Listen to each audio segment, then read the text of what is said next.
Et au moment où elle entre dans sa maison, t'as une espèce de voix hyper caverneuse qui dit bienvenue à la maison, salope. Tu vois, et là, le film se finit, tu vois. Et puis, moi, j'étais en mode ah mon dieu, Dieu. Salut les survivants, ça roule. Alors aujourd'hui j'ai décidé de lancer un tout nouveau concept qui aura pour but de vous faire découvrir 10 films au travers des goûts de votre vidéaste préféré. Et je me suis dit, qui mieux pour inaugurer ce concept que d'inviter le plus barbu des vidéastes, que dis-je, le plus vidéaste des barbus, le bien nommé Nota Bene. Salut. Salut Ben, ça roule? Bah ouais, grave. Bon écoute, on va commencer tranquillement. Est-ce que tu es cinéphile? Je suis grave cinéphile, je regarde beaucoup de films. Ces dernières années, un peu plus de séries quand même. Ouais. Mais ouais, depuis que je suis tout petit, mon père m'a transmis cette passion. Je bouffe du cinéma et je suis assez calé sur le cinéma d'action des années 80-90. Bon, du coup, t'es prêt pour nous parler des 10 films qui t'ont le plus marqué? Ouais, carrément, ouais. Eh ben, c'est parti. Alors, pour commencer, est-ce que tu peux nous dire quel a été ton premier souvenir cinéma, le tout premier que t'as... Waouh, ça remonte, mais je sais que j'ai un souvenir et souvent en plus je me dis mais c'est pas possible, comment est-ce que ça peut être un souvenir, est-ce que je l'ai pas trafiqué dans ma tête, c'est Jurassic Park au cinéma. Ah ouais, donc je crois que c'était 93, j'avais 5 ans. Ouais. Et du coup je me souviens très bien, si tu veux, de la salle de cinoche, du truc de moi qui ouvre la bouche en regardant ça pendant tout le film. Et en même temps, je me dis, mais merde, mon père, il m'a vraiment emmené voir Jurassic Park au cinéma, j'étais à 5 ans, tu vois. Et des fois, je me dis, est-ce que c'est une fiction que je me suis inventée moi-même, je sais pas, mais en tout cas, ce qui est sûr, c'est que mon père m'a montré aussi Zombie de Romero quand j'avais 8 ans, j'étais traumatisé. Donc, je veux dire, d'un point de vue, ouais, d'accord. sur les normes d'âge et de diffusion, si tu veux, il était pas trop au point. Donc peut-être que je n'ai pas inventé ça, mais en tout cas, j'ai le souvenir d'avoir vu Jurassic Park au cinéma. Et d'ailleurs, enfin, je veux dire, après avoir vu ce film au ciné, j'ai voulu être paléontologue jusqu'à mes 12 ans. J'avais tous les albums Panini, Jurassic Park, voilà. Comme nous tous, en fait. Nous tous, quoi. Ouais. Du coup, t'as commencé direct avec un chef-d'œuvre, quoi. Ouais, j'ai commencé direct avec un bon film. Ouais. Et après, ça a continué parce qu'en fait, mon père adorait le cinoche et surtout le cinéma américain, voilà, années 80-90. Du coup, tous les mois, il s'était abonné à une espèce de revue où on pouvait commander un peu comme les 3 Suisses des cassettes qu'on recevait à la maison. Donc tous les mois, on avait le droit à 2-3 cassettes, puis on recevait le colis tous les mois. Donc c'était le moment, on se disait ouais, trop bien. Donc je me souviens quand j'avais 8-9 ans avoir commandé The Patriot, quoi, tu vois. Ou c'était Braveheart, peut-être à l'époque, était sorti avant. Pareil à 8 ans, Braveheart. Ouais. Et après ça, du coup, de plus en plus, on s'est retrouvé avec une collection à la maison, autant de VHS qu'on achetait par correspondance que de VHS qu'on enregistrait, parce qu'à l'époque, il y a des espèces de télémagazines, ou je sais plus, où à l'intérieur des magazines, il y avait les jaquettes des films qui passaient à la télé. Donc tu pouvais enregistrer les films à la télé, acheter tes boîtiers et ensuite te faire tes jaquettes. Putain, ouais. Et je me souviens plus de ça, moi. Si. Et en fait, il y avait trop de trucs. Et donc, on avait une vidéothèque à la maison avec mon père où on avait 650 ou 700 cassettes. Ah ouais, carrément. On s'était fait un petit livre, un catalogue avec par ordre alphabétique et par genre. Et du coup, moi, je connaissais par cœur l'emplacement de toutes les cassettes, quoi. J'avais vu tous les films 10 fois, parce qu'à l'époque, en plus, j'habitais dans un petit village et tout, donc j'avais rien à foutre à part regarder tous ces films encore et encore. Du coup, t'étais le vidéoclub du village, au final. C'est un peu ça, ouais. Les potes de mon père venaient à la maison, ils disaient ouais, tu veux quoi, machin, bah tiens, Ben va le chercher, parce que voilà, je savais que c'était dans la 5e étagère, 3e rangée du fond. Ok. Bon alors du coup, tu nous disais que déjà à 8 ans, t'avais une VHS-othèque de dingue. Quel est le film de ton enfance, vraiment celui qui t'a marqué, t'es enfant, donc tu te souviens vraiment maintenant, quoi? Bah, celui que je remate toujours avec beaucoup d'émotion et d'amour. Bon voilà, je reste dans Spielberg, hein, mais les Goonies, quoi. Ah oui, bah normal, quoi. Voilà, les Goonies, je veux dire, un des premiers films que j'ai montré à mes gosses à moi, ça a été les Goonies, quoi. Ah tu vois, clairement. Et je pense que c'est un film générationnel, c'est-à-dire que maintenant tu montres ça à quelqu'un aujourd'hui qui n'a pas vu les Goonies à l'époque, il va se dire ouais bon, voilà, tu vois, c'est mignon, mais pour nous quand on était gosses, ça représentait absolument tous les Goonies, quoi. C'était la bande de potes qu'on voulait avoir, c'était l'aventure qu'on voulait vivre quand on était gamin, tu vois, que tu sortais avec tes potes, que tu allais jouer dans les arbres, dans la rue, puis tu t'imaginais trouver des trucs, bah là c'est ça quoi, tu vois, c'est vraiment la bande de potes qui découvre un trésor et puis qui part dans une aventure incroyable, qui se fait... Il y a du danger, il y a de l'énigme, il y a tout, et ça fait vraiment rêver quoi. Donc c'est vrai que c'est un film que j'ai quand même beaucoup vu, et que je regarde encore aujourd'hui avec... T'avais la VHS qui était bien usée quand même. Ah, elle était bien usée ça. Ouais. Bon alors là on va parler d'une autre thématique, mais même si j'ai, je pense, un peu une idée de ta réponse, mais quel est pour toi tout simplement ton film le plus culte? Bah, ça m'intéresse d'avoir... c'est quoi ton préjugé? Bien pour moi ça serait Starship Troopers. Ah bah oui. Bon, tu vois, on en a déjà un peu discuté, mais effectivement c'est Starship Troopers. Et clairement ça a été un film aussi, quand je l'ai vu, ça a été une révélation, et ça a été un film que j'ai appris à regarder en grandissant aussi, parce que forcément la première fois que je l'ai vu, j'étais jeune ado, donc j'avais strictement aucune lecture politique du film, donc si tu veux je regardais le truc, je disais, pour Denise Richards. Il y a Denise Richards, il y a des arachnides, du sang, de la guerre, c'est génial, ça bourrine dans tous les sens, et puis en grandissant, il y a le message politique quand même derrière qui arrive, où là tu te dis ah ouais, en fait c'est quand même vachement antimilitariste pour un film de bourrin. Et puis après tu grandis, et puis là t'apprends que c'était l'adaptation d'un roman qui lui pour le coup était au premier degré très propagandiste.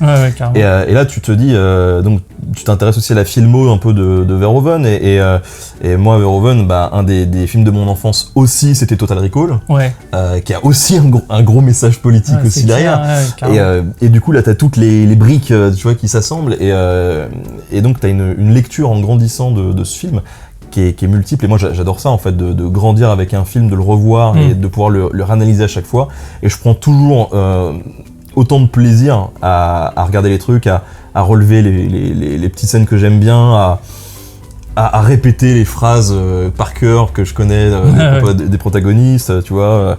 Vas-y, balance-nous-en une, là. Ça serait quoi la phrase Quand il y a Ratchet qui se pointe, là, le gars qui a plus qu'un seul bras, écoutez, moi les gars, j'ai qu'une devise, tout le monde se bat, personne ne se barre. ça j'adore. C'est vrai que c'était le truc bien bourrin, quoi. C'est vrai que c'est magique, parce que Verhoeven, il a ce don de faire des films qui paraissent être des films à grand spectacle, et qui en fait ont un message politique fort, avec toutes ces fausses pubs là qui... Voulez-vous en savoir plus? Voulez-vous en savoir plus. Et vraiment, moi aussi, c'était vraiment l'un de mes films préféré de mon enfance. Ouais, et puis en plus, il y a le fameux acteur de How I Met Your Mother dedans. Oui, c'est clair. qui est tout jeune. Ouais, grave. Mais oui, c'est vrai. Dans son beau ciré cuir style nazi, un peu. Ouais, c'est ça. Un des films qui m'a le plus marqué, je crois finalement que ça a été Zombie de Romero, en fait. Parce que je l'ai vu quand j'étais tout gamin, et je pense que... Alors c'est un film qui m'a traumatisé entre guillemets pendant des années, parce que c'est un film où voilà, en plus j'avais déménagé à côté d'un cimetière et tout, donc je te laisse imaginer le truc, tu vois, tous les soirs je me disais oh là là, je vais y passer et tout, mais c'est vraiment ce qui m'a lancé sur ma passion aussi du film gore, du film de zombies, parce que j'ai un vrai affect pour ce type de cinéma là, et c'est vraiment ce qui m'a lancé là-dessus, et d'ailleurs j'ai toujours été un peu déçu par la suite des Romero, parce que c'est vrai que j'en attendais toujours plus, et dans tous les films qu'il a pu faire après, j'ai trouvé que c'était de moins en moins bon, quoi. Tu vois, enfin, je veux dire, quand j'avais vu Diary of the Dead, j'étais en mode, j'avais envie de me tirer une balle, tu vois, en me disant, où est passé Romero, quoi, tu vois. Grave. Et ce film-là, qui en plus dure longtemps, avec des zombies qui peuvent paraître ridicules aujourd'hui, tout bleu, machin et tout. Voilà. Mais c'est peut-être une des premières fois où j'ai ressenti de la peur devant un film où tu vis avec les protagonistes, ou un peu comme Starship Troopers aussi, où tu as un niveau de lecture qui est quand même vachement multiple en vieillissant. Grave. Il y a pas mal de réflexions qui sont hyper intéressantes dans le film, notamment sur la surconsommation, le modèle capitaliste américain, dans le centre commercial, là où tout se passe. L'asservissement des masses et des esprits, et voilà. Enfin, c'est vraiment, ça fait partie des films qui m'ont marqué, qui ont marqué mon enfance et qui me marquent encore aujourd'hui. Et au contraire de Starship Troopers, qui est un film que je regarde encore assez souvent, c'est-à-dire que c'est un film que je me mate tous les 2-3 mois. Zombie, tu vois, ça doit faire au moins 3-4 ans que je l'ai pas vu. Mais c'est quand même un truc qui reste là et qui reste ancré, et en tout cas qui a forgé ma culture cinématographique. Quoi. Ouais, d'accord. Bon bah, écoute, tu l'as bien forgé, franchement, je suis content. On va sortir les mouchoirs, je voudrais savoir quel est le film qui t'a fait pleurer ou le plus pleurer, quoi. Il y en a eu pas mal, hein, finalement, des films qui m'ont fait pleurer, qui sont beaux, mais dernièrement, j'ai rattrapé un petit peu mon retard, ça fait peut-être il y a 2 ans. J'ai enfin vu Le Tombeau des Lucioles. Ah, oh, voilà. Et on m'avait dit, tu vas voir, ce film, il est triste, machin. Je me suis dit, oui, bon, ça va, tu vois, des films dramatiques, j'en suis pas à mon premier, quoi. Et puis en plus, c'est du dessin animé, machin, enfin de l'animé. Et je l'ai regardé, et c'était absolument horrible. J'étais déprimé du début à la fin. C'est dur. Ouais. C'est dur, et puis ça parle quand même de problématiques en plus qu'on aborde très peu. C'est vrai que quand on parle de la guerre, alors un peu plus ces dernières années, mais la guerre, c'était souvent les Américains, les Allemands, et puis le reste, on s'en fout un peu, tu vois. Enfin, des pays comme... alors la Chine, par exemple, c'est une absolue, on n'en parle jamais, tu vois. La Russie, pas trop, quoique, donc il y a eu Jean-Jacques Hano qui a fait Stalingrad. Ouais. Mais le Japon, bon, il y a eu quelques films ces dernières années aussi, mais... Et là, surtout la vie des civils pendant cette guerre-là, qu'on n'aborde absolument jamais, en dessin animé, avec des enfants. Moi-même, c'est une période où mes enfants, bon, ils sont toujours petits, mais ils étaient vraiment, vraiment petits. Si tu veux, bon, la petite fille, j'ai fait un transfert direct, tu vois. Et non, ça a été une expérience assez marquante, quoi. Et pareil, ça, c'est pas le genre de film que je vais me retaper tous les 2 mois, hein, parce que... Ouais. J'allais te dire, moi, quand j'ai eu à peu près la même expérience que toi, je me souviens d'avoir gardé la sensation plusieurs jours après ça. Ça t'a fait ça aussi ? Ouais. Ça m'a vachement travaillé. Ouais. Je l'ai vu dans ton regard. Là. Bon, écoute, on va partir sur un truc qui va redonner de la patate. Ouais. Je suis obligé de te poser la question. Ton film historique préféré ? Enfin, ou qui parle d'un moment historique. Et le truc, c'est qu'en fait, je m'aperçois que tous mes films préférés, entre guillemets, c'est que des films qui sont liés au début de mon adolescence, ou tu vois, c'est forcément des trucs qui m'ont marqué. Et forcément, même si d'un point de vue historique, c'est un peu de la merde, Braveheart de Mel Gibson, tu vois, ça a été, pour moi, mon film, quoi, qui m'a suivi pendant des années et des années, et que j'adore regarder encore, parce que c'est un très bon film. Vraiment, c'est un très très bon film. Mais attends, c'est vrai qu'historiquement, c'est un peu. Oui, je crois me souvenir aux historiques qu'il en avait pris un petit coup dans la. Ouais, j'avais d'ailleurs fait une vidéo dessus, et c'est vrai que moi, quand j'avais bossé sur le truc, j'étais tombé des nues, quoi. Je pleurais à chaque ligne que j'écrivais, quoi. C'est pas possible. Ouais, t'as détruit ton rêve, quoi. Et puis c'est là que je me suis rendu compte, je me suis dit, mais à quel point notre inconscient et notre vision du monde peut être manipulé par l'audiovisuel et par les projections cinématographiques, quoi.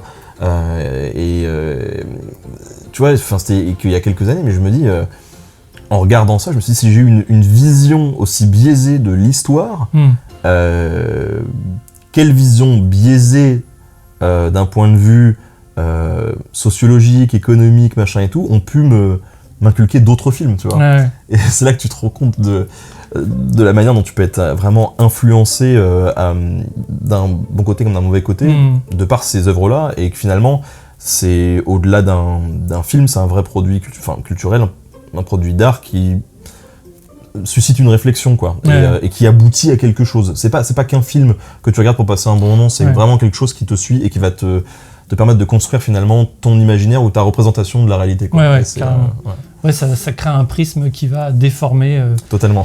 Réécrire l'histoire, c'est vrai que ça pourrait être un sujet intéressant. C'est vrai que le cinéma a ce pouvoir de réécrire l'histoire malgré lui, de par le public, dans la manière dont on regarde l'œuvre avec un regard naïf, où on se dit que forcément ce qu'on nous dit est réel, et pas forcément... En fait, dès que c'est des faits historiques, je pense qu'on a peut-être un peu de mal à se dire que c'est de la fiction et à tout de suite projeter le fait en lui-même.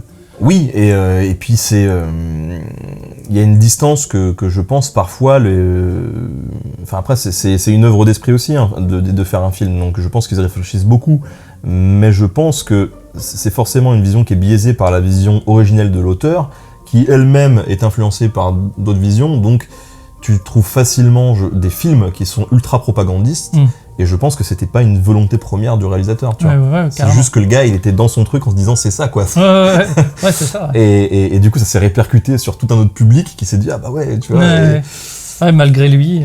Et c'est compliqué, et c'est pour ça que je trouve assez intéressant et même si je trouve qu'à titre personnel, j'en consomme pas assez, mais de consommer d'autres cinémas, tu vois, pas consommer que du cinéma américain, ou de pas consommer que du cinéma japonais ou de l'anime japonais, ou de pas consommer que des films indépendants français, tu vois, c'est bien d'avoir une vision de chaque type de cinéma, de chaque nationalité, pour avoir des regards un petit peu différents, et je me suis rendu compte de ça quand il y a quelques années, j'ai découvert un film qui s'appelle L'Homme de marbre, de Vadja, je crois, je sais plus exactement comment ça se prononce, qui est un réalisateur polonais, voilà, et qui parle de la Seconde Guerre mondiale et surtout de la construction d'une icône de propagande. En gros, ils vont chercher un pauvre type qui est maçon, et en gros, ils disent voilà, ça c'est le maçon de la Russie, machin et tout, et t'as tout un appareil de propagande qui se met à côté où le gars va reconstruire des maisons dans des villages qui sont pétés et tout. Et là, en fait, quand tu vois la guerre et la propagande à travers ce prisme-là d'un réalisateur qui vient des pays de l'Est et tout, genre ça n'a rien à voir avec tout ce que t'as vu. Et ça t'ouvre plein d'horizons, et tu vois, c'est vachement bien. Et je pense que c'est important de pouvoir se nourrir de différents cinémas, même si on n'a pas l'habitude. Et je digresse totalement, mais je trouve que ça, c'est un des points très positifs de Netflix. C'est-à-dire que depuis que je suis sur Netflix, vu qu'il y a plein de séries qui viennent d'un peu partout, tu as des séries tu vois, danoises, espagnoles, trucs machin qui viennent de partout, et tu vois un autre type de cinéma, une autre façon de réaliser, une autre façon de raconter les histoires, d'autres points de vue, et je trouve ça qui arrive directement chez toi. Sinon, il fallait avoir cette démarche proactive d'aller chercher, d'être curieux, quoi. Et je trouve ça vachement bien. Carrément. Bon, alors maintenant, on va rentrer dans l'horreur, l'épouvante. Quel est le film vraiment qui t'a le plus fait flipper ? Flipper. Ouais, flipper. Genre, t'as pas dormi derrière, quoi. Genre, j'ai pas dormi derrière, genre j'entendais des pas chez moi, genre... Exactement, quoi. J'ai jamais été un grand fan de films d'horreur, mais alors, j'ai dû en voir quand j'étais ado, mais très rapidement, si tu veux, je me suis dit... ce genre de film, c'est pas fait pour moi, tu vois. Parce que j'étais une flippette, et que après, passé un certain âge, je trouvais ça ridicule, et j'avais du mal à me projeter, quoi. Mais un des films quand même qui m'a marqué, c'est encore une fois un souvenir un petit peu d'enfance, qui est un film que m'avait conseillé mon père. Il y avait un petit problème quand même, je pense, de ce côté-là, qui était un film qui s'appelle L'Emprise. Et c'est quand même un vieux film, hein. Je pense qu'au niveau de l'époque, on doit être pas loin de l'Exorciste, un truc comme ça. Et en fait, c'était un film qui racontait l'histoire d'une nana, je crois que c'est une mère célibataire, qui emménage dans une baraque avec ses 2 enfants. Et en fait, au fur et à mesure du film, tu t'aperçois qu'il y a un truc chelou dans la baraque. C'est-à-dire que t'as toute une scène où elle est dans son lit, et puis tu vois qu'il y a une espèce de forme qui se glisse dans le lit, qui lui enlève la couette, qui commence à lui plotter les nibards et tout. Fait qu'est-ce qui se passe ? Et puis la nana, finalement, elle se fait violer par un truc totalement invisible, et là, c'est hyper flippant, et donc la meuf, elle est prise de panique, elle sait pas ce qui se passe, machin et tout, et puis au bout d'un moment, elle se rend compte, elle fait putain, il y a une entité, un truc qui est dans la maison, et qui m'en veut, qui m'agresse sexuellement, machin et tout, et donc elle commence à en parler autour d'elle, on lui dit mais t'es taré, machin et tout, les enfants ont des échos de ça, ils lui disent mais maman t'es taré et tout, jusqu'au moment où en fait, où l'entité s'en prend au gamin, tu vois, genre en les balançant en plein dîner à table, en les balançant sur les murs, machin et tout, et genre personne ne la croit, sauf une toute petite équipe, si tu veux, de scientifiques qui disent ah oui peut-être que machin, qui essayent de capturer l'entité et qui n'y arrivent pas, quoi. Et ça, c'est un film qui m'avait fait flipper, parce que autant déjà quand j'avais 10-11 ans, j'avais déjà vu beaucoup de films de zombies, beaucoup de trucs de machin et tout, et même si j'avais toujours le petit frisson, tu vois, ou même le serial killer qui arrive, tu sais pas, t'as un jump ou un truc comme ça, scare, qui peut te faire peur, mais c'était pas le même malaise que dans ce film où tu te dis putain, c'est un truc qu'on voit pas, Et surtout, la meuf, personne la croit, tu vois, elle est victime de ça, c'est horrible. Et en plus, je me souviens, alors je spoil peut-être la fin du film, si tu veux, mais la meuf, l'alternative qu'elle trouve dans le film, c'est pour échapper à tout ça, elle se dit, il faut que je déménage, quoi. Ouais. Comme dans tous les films, quoi. Et elle déménage, et au moment où elle entre dans sa maison, t'as une espèce de voix hyper caverneuse qui dit bienvenue à la maison, salope. Tu vois, et là, le film se finit, tu vois. Et puis, moi, j'étais en mode ah mon dieu, tu vois. C'est absolument horrible, et j'ai pas envie que ça m'arrive, tu vois. Et peut-être que ça, c'est un des films qui m'a fait quand même le plus flipper dans le sens où, ouais, j'imaginais ça, tu vois, c'est vraiment en me disant, putain, mais s'il existe un truc comme ça, tu vois, et que personne te croit, et que, enfin, ça va être horrible. Et voilà, c'était encore l'époque où je pouvais envisager peut-être les trucs un peu paranormaux comme ça. Ouais. Et depuis... en fait, le truc, c'est ça aussi, c'est-à-dire que je pense que les films qui font flipper, encore une fois, c'est des films que tu consommes quand t'es dans la construction de ta personnalité et de tes croyances, tu vois. Ouais. Et le problème, c'est que quand, comme moi, tu grandis et tu deviens un gars athée, pas spécialement... et qui a pas spécialement d'affinité avec tout ce qui est paranormal, machin et tout, du coup, c'est vachement terre à terre. Donc, dès que tu regardes un film d'horreur, tu le prends plus d'un point de vue comique. Et c'est aussi pour ça que le genre du gore fonctionne très bien, je pense. Parce que quand tu grandis, tu sais que tout ça, c'est de l'artifice. Et donc, c'est là que ça devient très très marrant. Ouais, carrément. Et le film d'horreur, c'est pareil. Et finalement, les films d'horreur qui font le plus peur, je pense que c'est ceux vraiment que tu regardes, soit tu tombes dessus par hasard quand t'es gamin et que t'avais pas le droit de le regarder, tu vois, ou quand t'étais début de l'adolescence et que là, t'es prêt à croire absolument à tout, tu vois. Carrément. Et que t'es en colo et que tu fais la dame blanche avec tes potes, enfin voilà, tu vois, c'est dans ces moments-là, je pense que tu ressens des trucs, quoi. Ouais, carrément. Bon, en tout cas, écoute, l'Emprise, je l'ai jamais vu, donc j'irai jeter un œil et je vous en parlerai. Hein. Ouais, ça se trouve, c'est très mauvais. J'en sais rien du tout. J'ai un vieux à la maison, ça rien que pour ça, déjà. Voilà. Faut le voir. Ok. Bon, écoute, celle-là, je te promets, ça reste entre nous. Hein. Quel est le film que t'as honte d'aimer regarder ? Que j'ai honte d'aimer regarder ? Que genre, t'assumerais pas trop devant tes potes je sais pas.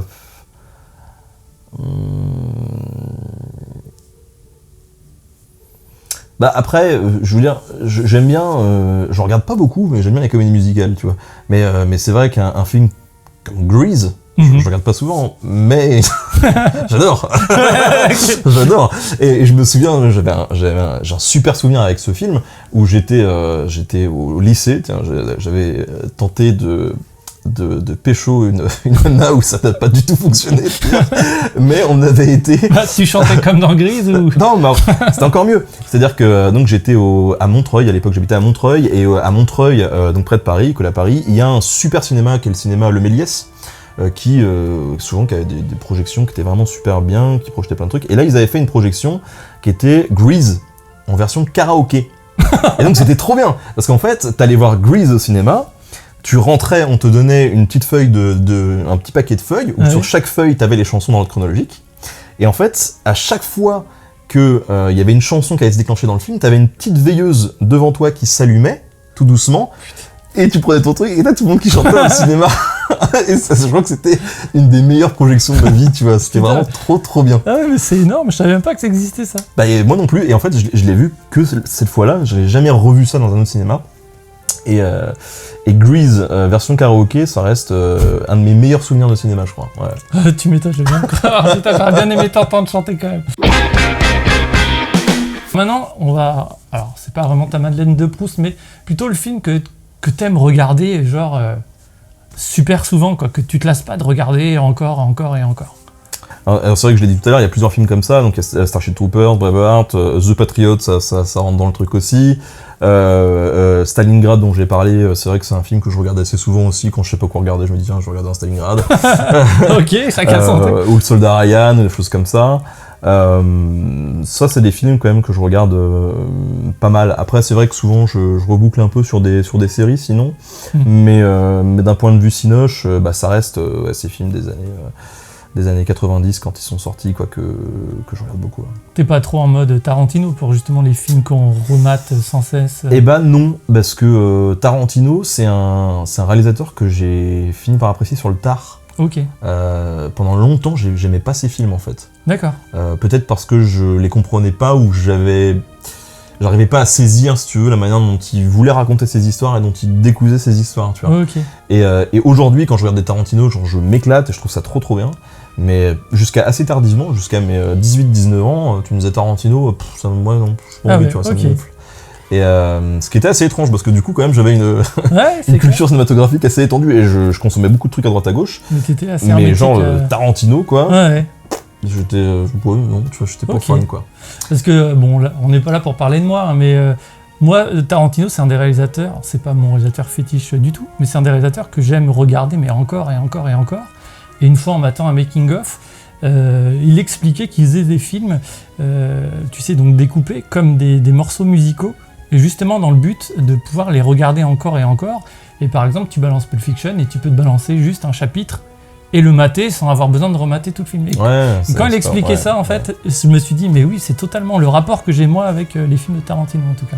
Enfin bref. Mais tu vois, alors du coup là, ton intervention m'évoque deux trucs. Alors s'il y a vraiment un film que je regarde quand même tout le temps quand j'ai envie de regarder juste un film et de pas me prendre la tête à choisir, c'est 28 jours plus tard. En fait, t'es très zombie quand même. Hein. Je suis très zombie. Ah, j'aime ça. Je te l'avais pas dit avant, mais oui, je suis très zombie. Ouais. Et c'est vrai que déjà Danny Boyle, j'aime bien ce qu'il fait. Alors, je me souviens avoir vu La Plage, mais en même temps, je l'avais vu dans des mauvaises conditions, c'est-à-dire avec deux cousines qui regardaient Leonardo DiCaprio, donc c'était des mauvaises conditions, tu vois. Mais il faudrait peut-être que je le regarde sans jamais, peut-être que c'est bien. Mais Danny Boyle, j'aime bien, globalement, comme réalisateur. Et 28 jours plus tard, c'est un film que j'ai beaucoup vu et que je regarde encore très souvent. Maintenant, tu vois, dans le réalisateur, moi, dont je loupe pas les films et j'adore vraiment ce qu'il fait, c'est Wes Anderson, quoi. Et Wes Anderson, là, dès qu'il sort un film, je me jette dessus et j'adore parce qu'il a un univers qui est vraiment à lui. Et qui est génial, quoi. Et du coup, il prend son temps dans la narration, et puis les cadres toujours très esthétiques, une théâtralité tout le temps qui est exacerbée, des couleurs, la symétrie qui est incroyable, des plans séquences, c'est du beau cinoche, quoi. Tu sens qu'il y a une belle réflexion, tu vois. C'est pas, j'aime bien les Marvel, tu vois, mais enfin toutes les soupes Marvel qu'on nous balance, et je dis soupe, mais enfin voilà, je les aime bien quand même, j'ai une affection, mais dans la réal, c'est pas des trucs où t'as pas une réflexion à la Wes Craven, tu vois, c'est vrai qu'on puisse dire. Sur la nature de l'image, sur la signification de l'image, sur les trucs comme ça, moi y a pas une signification derrière chaque plan n'est pas réfléchi. Non, et je me souviens, tu vois, de mon premier cours d'analyse filmique quand j'étais en BTS audiovisuel, qui m'a beaucoup marqué, qui était sur Minuit dans le jardin du bien et du mal de Clint Eastwood, tu vois. Et on avait une prof qui commençait à nous détailler un peu le film et à nous dire, vous voyez, la caméra est mise comme ça parce que machin, ça signifie une intention et tout. Puis là, j'étais en mode, putain, c'est en fait, ok, d'accord. Enfin, je savais que le cinéma avait un langage, mais je savais pas qu'il était poussé à ce point-là, tu vois. Et quand je regarde un film de Wes Anderson, je me dis, là, le gars est en train de nous parler. Et chaque plan veut dire quelque chose, chaque plan est justifié. S'il y a un travelling, c'est justifié. S'il y a un panneau, c'est justifié. Si la caméra est positionnée à cet endroit-là, c'est justifié. Et c'est ça qui est vachement intéressant. Et d'ailleurs, même si ça sort un peu du cadre du cinéma, c'est aussi pour ça que j'avais aimé la série Mr. Robot. Parce que il y a plein de séries qui sont vraiment pas mal d'un point de vue technique, où j'aime bien, tu vois, genre Daredevil sur Netflix et tout. T'as des beaux plans séquences et tout, c'est joli. Mais ça reste... j'ai l'impression plus pas de la frime technique, tu vois, mais voilà. Alors que Mr. Robot, t'avais un travail sur le cadrage qui était simple, mais hyper pertinent. D'avoir un gars, tu vois, qui est toujours dans un coin de l'image, qui regarde collé sur le bord de ta télé, tu te dis mais pourquoi il regarde là, tu vois, c'est bizarre, il est tout étriqué, mais oui, mais ça correspond à son état mental, tu vois. Et j'avais beaucoup aimé ce travail-là sur l'image, finalement. On a beaucoup digressé. Non, mais t'as raison. Au moins, on a abordé le fait que les grands cinéastes savent raconter par le cadre et non pas que par l'histoire et les explosions comme les Marvel. Alors, quel est le film qui t'a traumatisé, et alors là, de quelque manière que ce soit, hein. Ça peut être sexuellement, sur la peur, sur ce que tu veux. Ouais, c'est vrai que tout à l'heure, on avait une question qui se rapprochait et tout, mais c'est pas vraiment de la peur ou machin, là, c'est vraiment traumatisé, c'est-à-dire qu'il m'a laissé une empreinte aussi qui me suit encore même aujourd'hui. Hein. C'est un film en fait que je n'ai jamais fini. Et c'est Irréversible. Parce que le jour où j'ai vu Irréversible, alors déjà il y a la fameuse scène de l'extincteur là qui est... mais bon, si tu veux, ayant été amateur de film gore par la suite, je me dis bon pourquoi pas, mais même cette scène là, même quand t'aimes le gore, elle est pas drôle. Et surtout cette scène de viol là qui dure 10 minutes en plan séquence. En fait, je me suis arrêté genre au bout de 7-8 minutes. D'accord. J'ai posé l'écran, je me suis dit c'est bon, c'est pas pour moi quoi. Et j'ai fini le film et j'ai pas été jusqu'au bout. Et c'était vraiment beaucoup trop dérangeant pour moi, ça m'a beaucoup trop traumatisé. Et parce que voilà, j'avais pas les épaules, l'envie de supporter ça, parce que c'est vraiment une scène, je pense que c'est une des scènes les plus violentes du cinéma quoi. Ouais, carrément. Elle est très très marquante et très très traumatisante. Je l'ai vu dans un cinéma de quartier, j'étais tout seul, c'était assez glauque et ouais, ça m'a vraiment marqué. Mais enfin moi, après Gaspard Noé, c'est l'un de mes réals préférés, donc j'adore ce film, mais c'est dommage que t'aies pas dépassé ça, puisqu'en fait à partir de là, le film, vu qu'il est monté à l'envers, on accède au bonheur du couple du début et tout. Mais bon, c'est vrai qu'elle est... Je suis resté sur la descente profonde.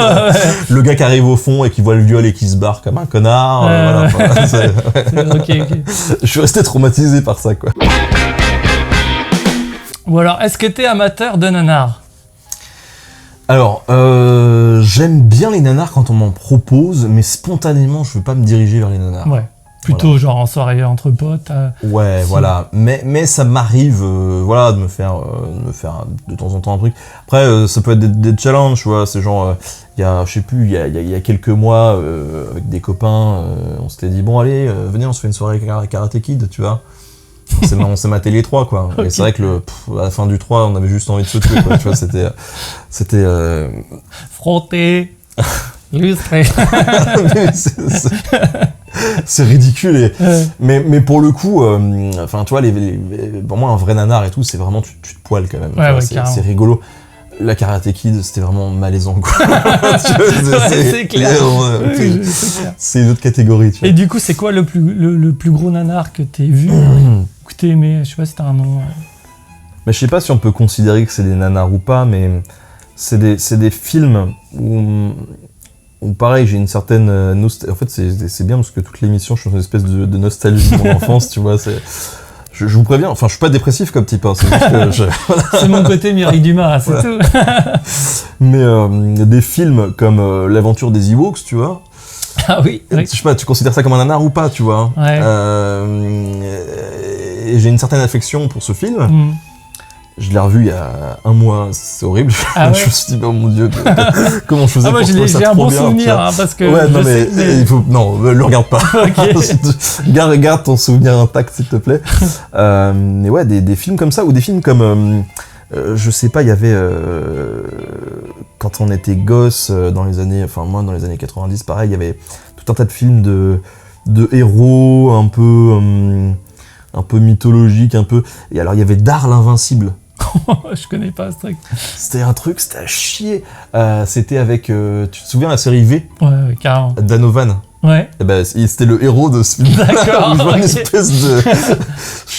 Enfin, c'est très bizarre, avec une civilisation qui fait des sacrifices, en mode Maya machin, et puis lui il est là, et puis il essaye de sauver la princesse. Enfin, c'est... Ou des films genre... c'était Krull. Ou Skrull. Je sais plus, le gars qui a un espèce de boomerang avec 5 branches là. Ah oui. Ouais, Avec la zik et Ah non, je sais plus comment c'était. Je checkerai, je mettrai le nom en dessous. J'étais en train de chanter Willow, non c'était pas ça. Non mais Krull, ouais, c'était... Pareil, est-ce qu'on peut considérer ça comme un nanar ou pas ? C'est vrai que c'est pas... J'ai un affect particulier avec ce film, même si honnêtement c'était pas terrible. Et d'ailleurs, d'après ce que j'en ai su par la suite, c'était un film où il y avait genre 8 figurants sur tout le film. Tu vois, les gars ils ont des costumes différents à chaque fois, ils tournent. Et la magie du cadre fait que t'as l'impression qu'ils sont... Mais des fois même ça marche pas parce que tu vois qu'ils sont que 3, tu vois. Mais c'est des films qui me laissent un petit goût comme ça. Par contre, vraiment pur nanar, et celui-là on peut le qualifier de nanar, mais pour le coup, j'ai du mal à l'apprécier, c'est juste que t'as une lourdeur qui peut être rigolote, surtout quand tu la consommes à plusieurs. c'est Star Wars The Holiday Special, quoi. Ah oui, ok. Voilà. Ouais. Mais ça, c'est...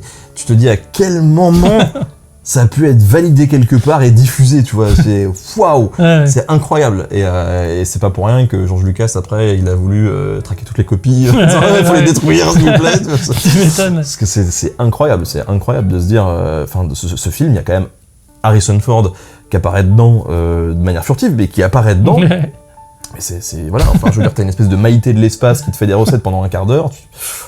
Waouh.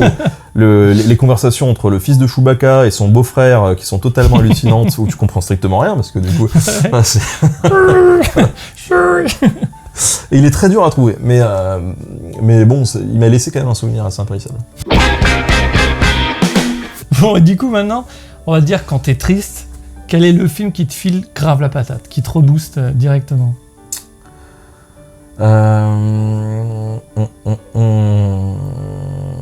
Bah, en général, moi, les films qui me refoutent un peu la patate, c'est des films style road movie, tu vois. Ouais, ok. Donc ça peut être...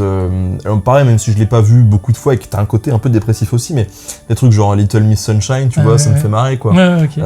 Des trucs comme ça, ça peut être... en mode feel good movie, quoi. Ouais, c'est ça. C'est ce genre de petits films-là qui sont assez cool à mater, quoi.